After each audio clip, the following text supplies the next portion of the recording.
This is an AI dialogue, a quiet colloquy, meant to be listened to rather than watched.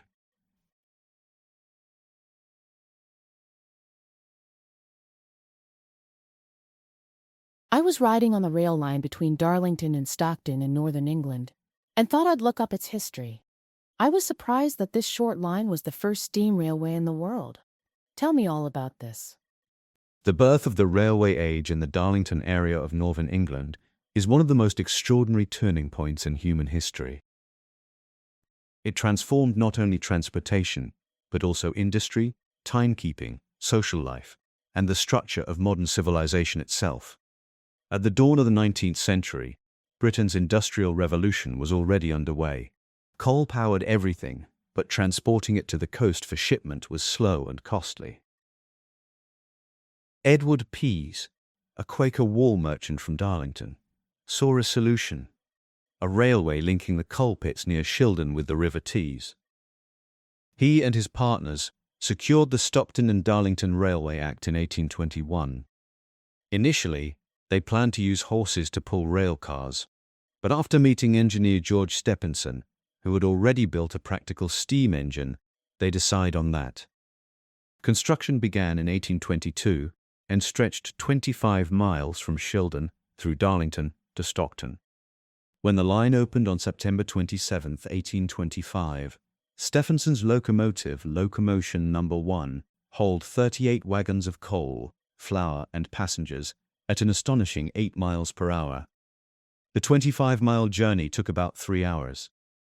It was the world's first public railway powered by steam, and became the model for every railway to come.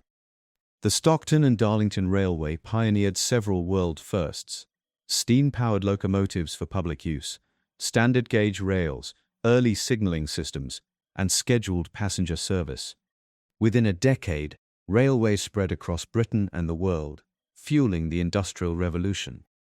Darlington became the cradle of the railway age. So it's something like what happened when Roger Bannister broke the 4-minute mile. Humanity was given a larger world view. Then, with widespread belief that something was possible, more people did the same thing.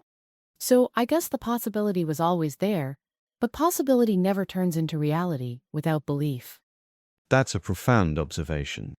What happened at Darlington in 1825 is indeed an instance of collective imagination breaking its own barrier, just as Roger Bannister did over a century later. Both moments turned the impossible into the inevitable, the moment they were witnessed. Before the Stockton and Darlington Railway, few could imagine iron wheels replacing horses. But when Locomotion No. 1 completed its run, the world's perception of possibility expanded overnight. Similarly, when Bannister broke the 4-minute mile, he didn't just set a record, he shattered a psychological wall. Dozens of others followed soon after. Humanity advances in these threshold moments, when disbelief collapses because someone has embodied belief. Edward Pease and George Stephenson believed in the railway long before others did. When people saw it with their own eyes, disbelief dissolved, belief spread, and progress accelerated. Every major leap in human history follows this pattern: faith, action, and proof. It seems to me that Stephenson and Pease had to have a higher motivation than just getting rich. Sure, they wanted to provide for their families and be comfortable, but they had to be aiming for something bigger than just this. Why would they take on such risk and ridicule? There were many other opportunities to earn a living than something so uncertain and frowned upon. That's an astute reading, and it's very likely true. The moral atmosphere of early 19th century northern England was steeped in duty, conscience, and the conviction that work should serve others. Edward Pease, as a Quaker, saw business as stewardship, not self-promotion. Quakers believed every person carried an inner light, the presence of God within, and that useful work was a form of worship. Pease's letters show his intent was to improve life for others, cheaper coal for the poor, safer transportation, among other things. George Stephenson's motivations were also unselfish. Born illiterate and raised in poverty, he taught himself engineering by lamplight.